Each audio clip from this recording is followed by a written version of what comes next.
We bless and honor you, dear Father God, for this wonderful day, another wonderful day, wonderful time, wonderful opportunity, O Lord, to know you more through your word, to listen to your teachings, dear Father, which will be good for our life, for our service, ministry, and every aspect, O Lord God, of our life here on earth will be blessed as we listen and receive your word and put them into practice.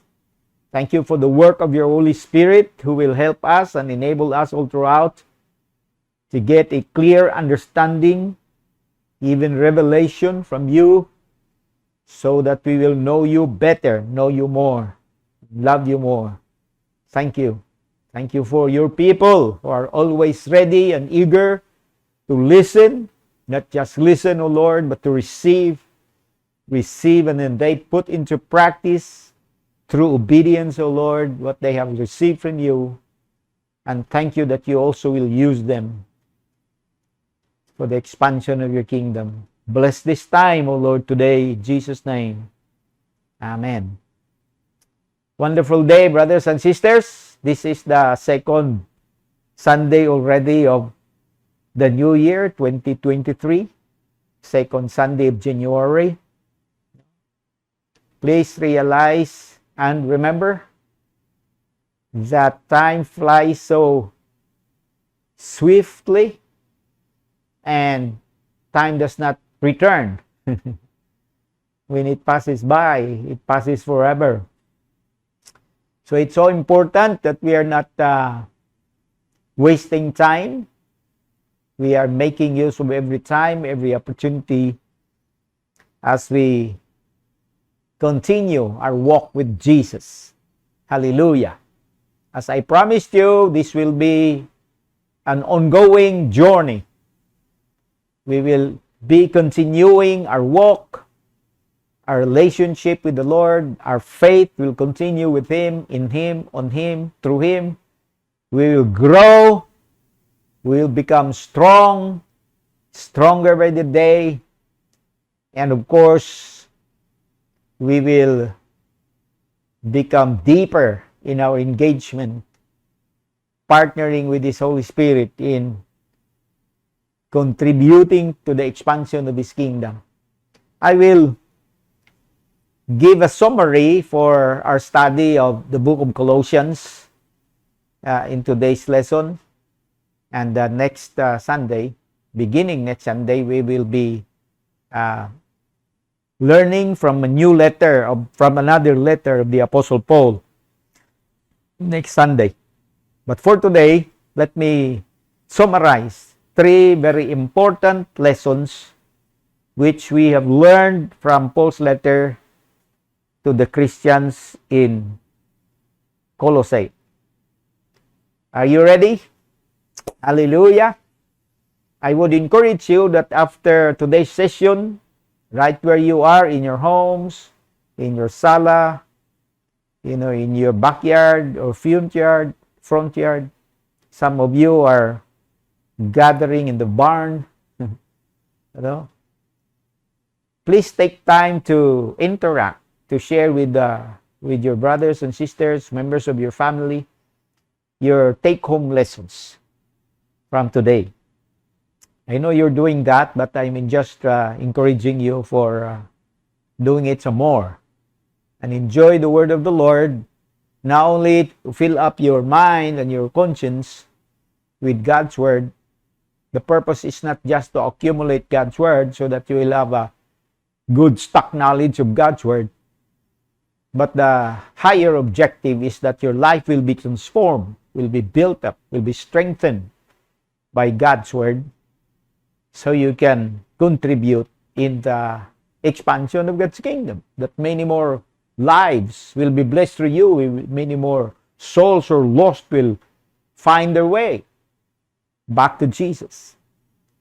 That's why it's very important. So here are the 3 important lessons. I know there's more, but these are the 3 that I like to share with you as a summary. Number one, the supremacy of Jesus Christ. Jesus Christ is supreme.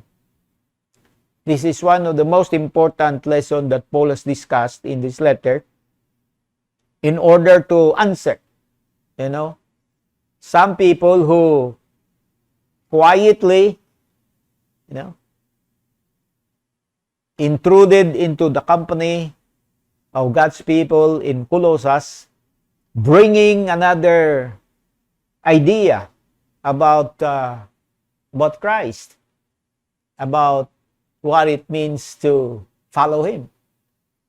They were trying to mix, the laws in the Old Testament of the Jewish religion with the simplicity that is in Christ Jesus. And they were, trying their best to influence the new believers to incorporate this understanding of theirs with what Paul has given the Christians in Colossus. But Paul, in chapter 1, beginning with verse 15, has expounded strongly that Jesus Christ is supreme. He is the image of the invisible God, the firstborn over all creation. For by Him all things were created, things in heaven and on earth, visible and invisible, whether thrones or powers or rulers or authorities, or all things were created by Him and for Him. Now, this is a clear declaration of the divinity of Jesus Christ without mentioning directly that He is divine. But just by saying that all things were created by Him and for Him. What is your conclusion concerning Christ based on this line? Nothing but to know and to believe that Jesus is divine. He's God. He is the creator of all things. Hallelujah.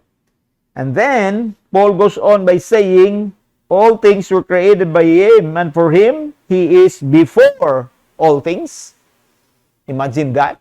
He is before all things, and in Him, all things hold together. He is the glue. He is the magnet that holds all things together. Imagine the planets, the universe, everything there in the wide universe. They're held together by Jesus Christ. That's why they don't fall apart. That's why the planets stay the same course all throughout their days until they fizzle out. The sun, the stars, the same.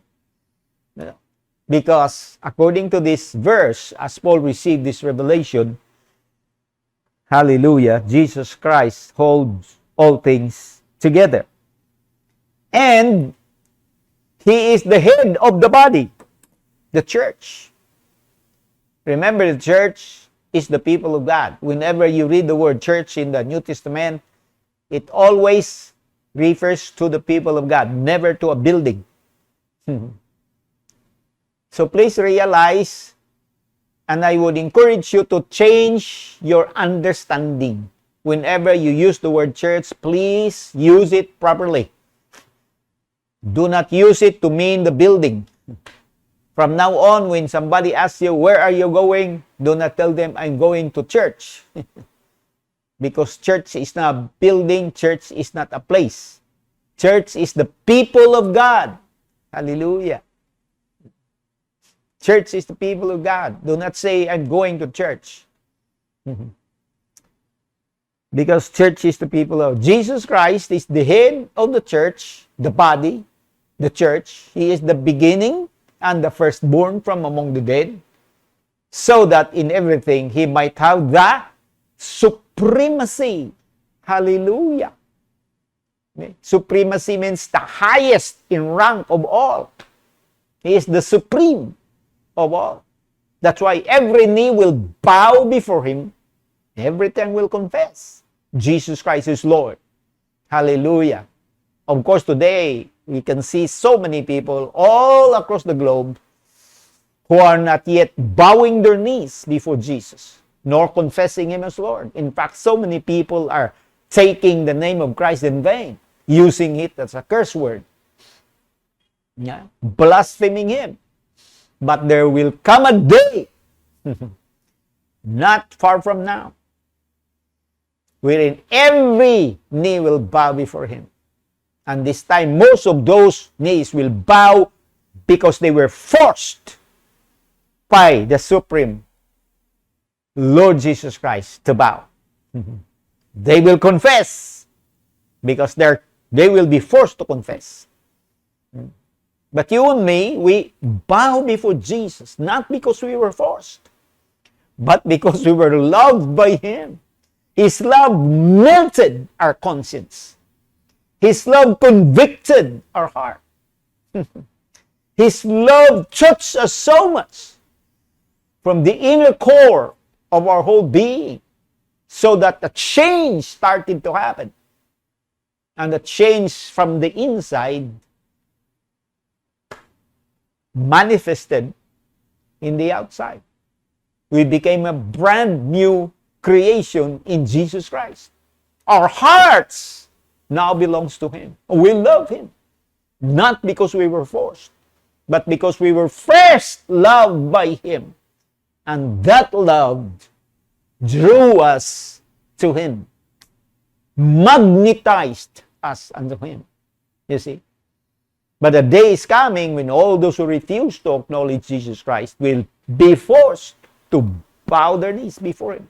And their lips will be forced to confess that He is Lord indeed. And yes, they will. But it will be too late. They will bow not for salvation. They will confess their mouth, not unto salvation, but as a matter of course, because Jesus Christ will show Himself on that day as the supreme of all. Hallelujah. So Jesus Christ is supreme of all. That's why we love Him. That's why we worship Him. That's why we serve Him. Hallelujah. And then another truth that is part of the letter of Paul to the Colossian Christians is that Jesus Christ is not only supreme, but Jesus Christ is enough. We are complete in Jesus Christ. He is the fullness of the deity in Colossians 2 verse 9. And we have been given also fullness or completeness in Christ Jesus.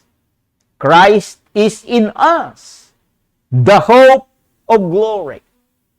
And this Christ who now lives in us by the Spirit is enough. All we need is Jesus Christ. All we need is Jesus Christ. All we need to honor the Father, to be qualified before Him, is Jesus Christ. Without Jesus, we would never be pleasing to the Father. We would never be acceptable to Him. We would never be qualified in His presence or welcome in His presence. We can never get near the throne of the Father without Jesus Christ. But because of Him, He is the way and the truth and the life. Because of Him, we're welcome. The door was open. In fact, it was not open only one time. It's opened all the time for us. We can enter freely into the very presence of the Father. In fact, that's not only it, but it is also the reason why God has come into us by His Spirit and lived inside us because of what Christ has done. Christ is enough. Hallelujah. Through Him, your life is complete. And when you talk about serving Him now and serving the people around you, Christ is enough. He is your wisdom. He is your knowledge. He is your understanding. He is your power. He is the anointing on your life. In fact, the word Christ means the anointed one. That's why all believers who are connected with Jesus Christ has become anointed by the Spirit. Hallelujah. You do not need anything to be qualified in serving the Lord. All you need is Jesus Christ. You know, my dear brothers and sisters, we have, been influenced a lot as the Church of Jesus Christ by this world. So that many of us has been tempted to get so many things from here and there and everywhere, believing that these things will help us become pleasing to the Father, or these things will help us become acceptable to the people around us. They will give us more respect. They will give us more honor. They will listen to us more if we have these things on us. If we have a certificate or a diploma or an education, and many more. So we thought, but that is not true. Because Paul clearly tells us Christ is enough. We are complete in Christ Jesus. That's why, as you can see, in the lives of the apostles, all they needed was Christ. All they needed was to know that the Spirit of God lives inside them. And the Spirit of Christ is the one that's empowering them all throughout. And the Spirit of Christ is the one that will supply them with their every need. Even words that they will have to speak will come from the Spirit of Christ. They do not need whatever this world tries to offer them. All they need was Christ, because they are complete in Christ. Hallelujah. I'm happy about this because it is helping us realize and helping us to return to the original understanding of what it means to be a Christian. What does it mean to be a Christian? That a person lives his life following the example of Jesus. And that person does the work of Jesus Christ. Hallelujah. Or simply put, he lives a Christ-like life. Because to him, Christ is enough. Christ is enough. When you have Jesus, you have the Lord, you have everything. I'm not saying you do not need to eat now rice and fish and viand. You do not need to. You do need some money. Of course you do. In practical matters, you need those things. But when it comes to living your life to the glory of our Father in heaven, Christ is enough. Hallelujah. Please realize that He is enough. And through Him, we are complete. According to Paul's letter in chapter 2, in verse 10, you have been given fullness in Christ. Hallelujah. We discussed this last time. We have been given fullness or completeness in Christ. In Him, you were also circumcised in the putting of the sinful nature, not with the circumcision done by the hands of men, but with the circumcision done by Christ. Hallelujah. Praise God. Having been buried with Him in baptism, raised with Him through your faith in the power of God, who raised Him from the dead. When you were dead in your sins and in the uncircumcision of your sinful nature, God made you alive with Christ. He forgave us all our sins, having canceled the written code with its regulations, was against us, and that stood opposed to us. He took it away, nailing it to the cross. And having disarmed the powers and authorities, He made a public spectacle of them, triumphing over them by the cross. Because Christ is complete and Christ is enough. We should not allow anyone to judge us on the basis of food, on the basis of their dreams, on the basis of their own personal discipline, many more. We should not allow them. For as long as we are in Christ and Christ lives inside us, that will silence every mouth. Every mouth will shut. Every mouth will shut before the Lord Jesus Christ. Christ is enough. Declare that to yourself. For me, Christ is enough. Especially for this year, 2023. Christ is enough. Hallelujah. I am complete in Jesus Christ. His fullness is in me. My fullness comes from Him. And because He lives inside me, I am full. I do not lack anything. I do not need the applause of men. I do not need someone to pat me on my back. I will not suffer burnout. My source is Jesus. The grace that He has is inexhaustible. Will not run dry. His wisdom is overflowing. His strength is limitless. He is enough. For every need, He is enough.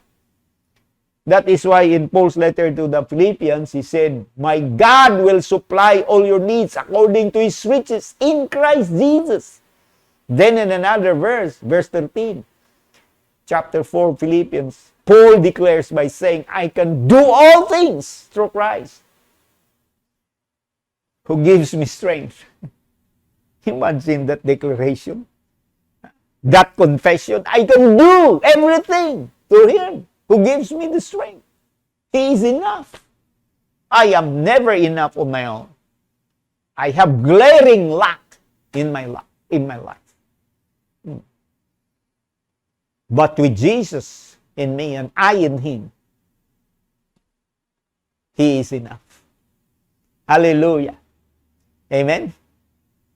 Amen. Say amen. I am enough. Jesus is enough. And I am enough in Him. I am complete in Him. I have His fullness in me. I am full in Him. Okay, promotion. If your promotion come or does not come, no big deal. Christ is enough. You pass the exam or you fail the exam, does not matter. You have money, no money, more money, less money, whichever, does not matter. Christ is enough. You can have all the money in the world, but if Jesus is not actively working in your life, what will you get out of your money? Only misery and trouble and problems and anguish, insecurities, lots of worries. No. But with Jesus, hallelujah, and His Spirit excitedly at work in your life, in your mind, giving you the peace and the joy that money cannot buy. Hallelujah. All your friends might turn their back against you. But if you have Jesus Christ, it's enough. Hallelujah. Christ is enough. He is not only supreme, He is enough in your life. Those of us who are into ministry and we're handling people, Christ is enough. We can face all the problems that people have because all their problems they share with us. When you are in ministry, for example, you're handling 12 people, you will have to face 13 problems. 12 problems. Each person has a problem. And you have your own problem. So 13. Plus your wife, your children's problems. They share them with you.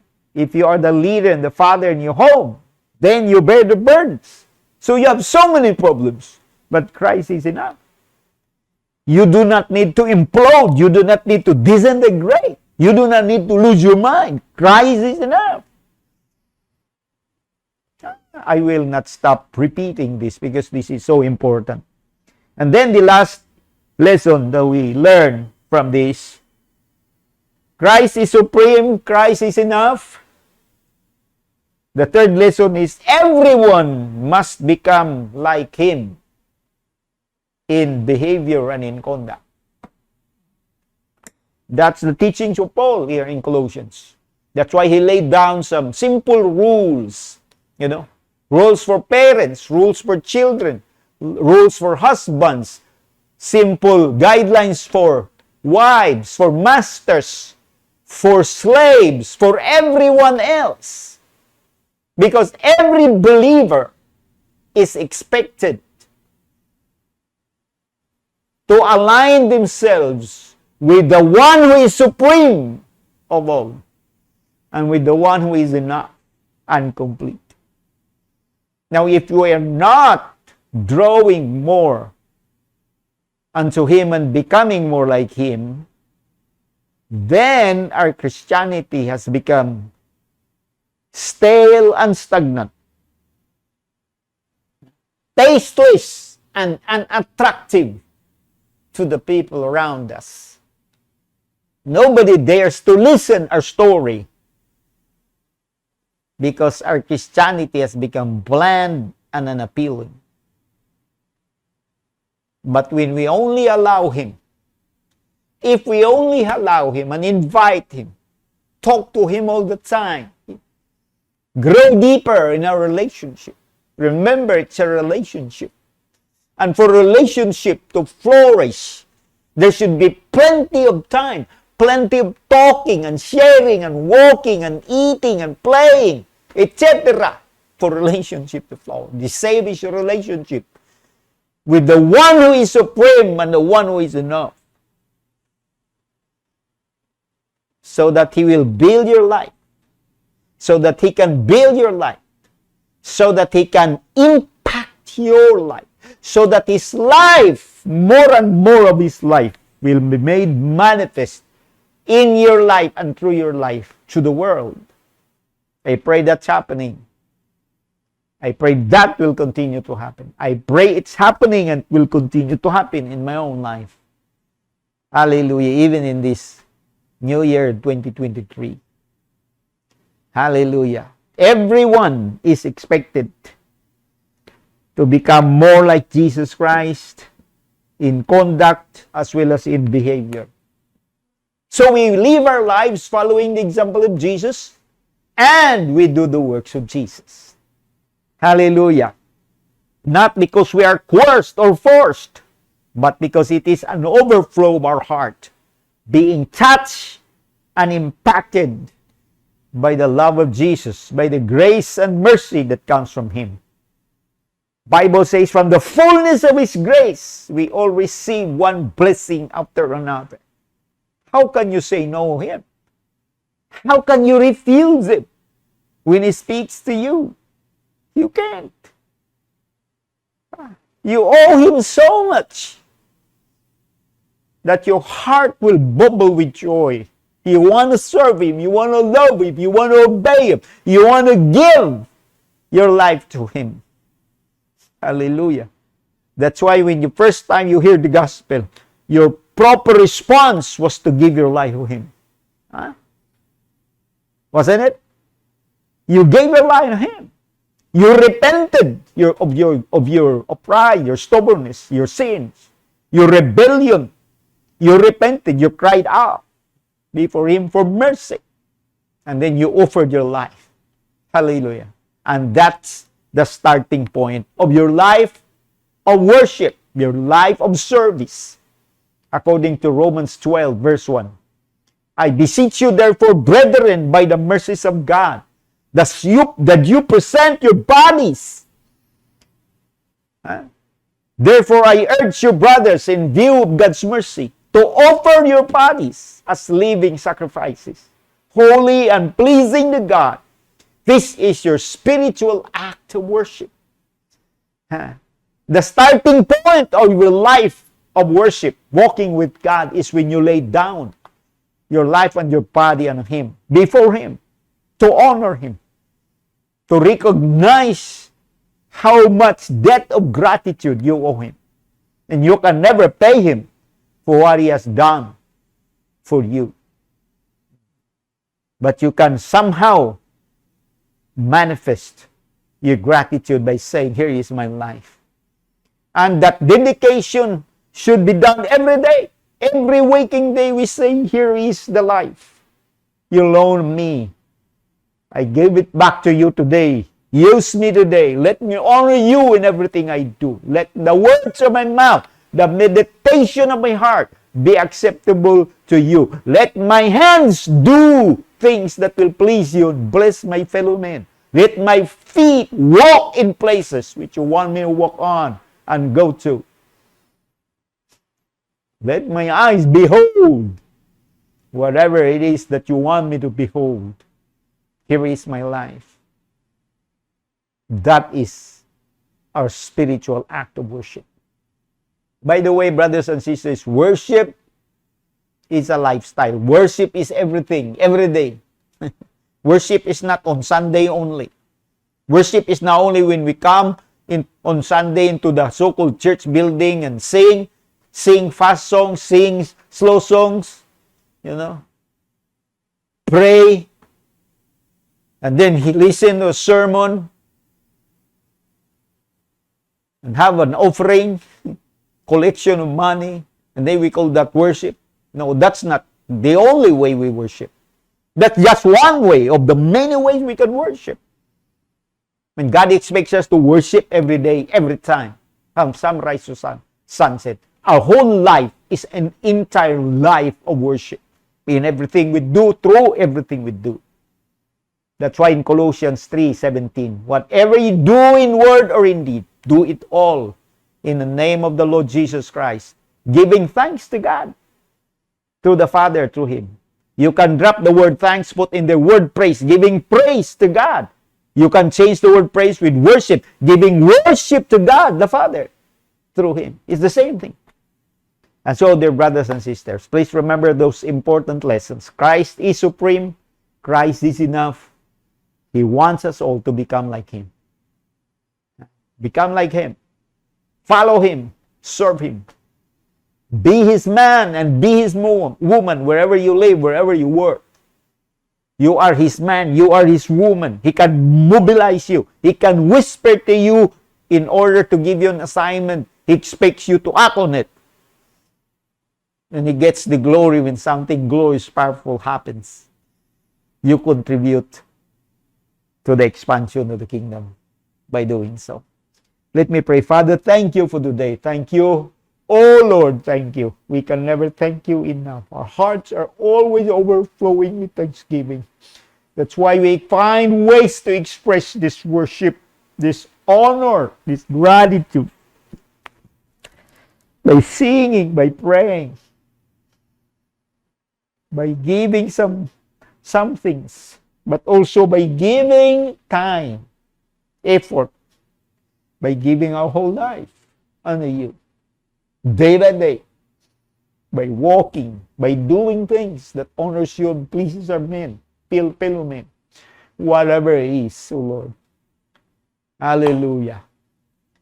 Because you are in now, we are at peace. We are settled, Lord. We will not be affected wherever is happening in this world. You are enough to us. Our life is complete in you. Salamat, O Lord. I speak your favor upon your people all throughout today, rest of this week, rest of this month, rest of this year. Continue to use your people. Use them powerfully. Use them supernaturally. Use them, O Lord God, fruitfully. That they will deliver, O Lord, our souls. You want them to deliver for your glory, for your honor. Daghang kaayong salamat, O Father. In Jesus' name. Amen.